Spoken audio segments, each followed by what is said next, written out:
and going back to the full tort and the limited tort.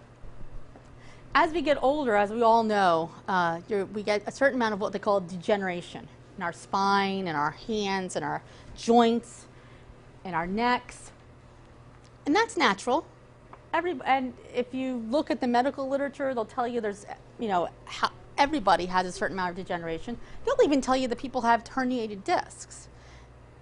But they're perfectly fine and functioning in the world.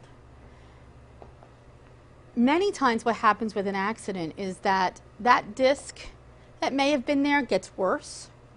That disc that may have been just in the spot where it wasn't bothering you just gets moved over just enough to the spot where it's an excruciating amount of pain. And the difference between that full tort and limited tort is that proving that you are suffering now and that you weren't suffering before, you've now, when you select limited tort, what you've done is you've put the power in the insurance company's hands or other people's hands to say whether or not this injury is serious to you. Whereas without that, it's just a matter of determining what it is, not whether or not. There's a difference. And we see this so much with anybody who's got any kind of pre-existing degenerative conditions, like I said, hands, elbows, knees, backs, necks. And we all have it. I'm sure if we did one of me, I'd have it. So we all do.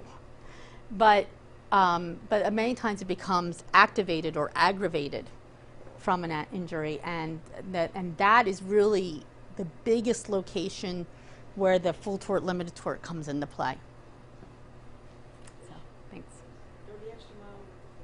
It really makes it. Listen, if you can barely make your bills and you're not, and making month-to-month payments is a problem, well then that is an appropriate place to cut. If you can not go out to dinner twice a year and pay for it, it doesn't make any sense not to have it. And frankly, that's how I usually explain it to people. I say, okay, how many times eating at Applebees is this? It looks like 3 Applebees to me. So, and that's really what it is. It's like 3 Applebees. And if you think about it, well, if not going to Applebees 3 times makes it worthwhile to me, well then maybe it's something you should have. So, anything else? No? Well, thanks for having me. Thank you.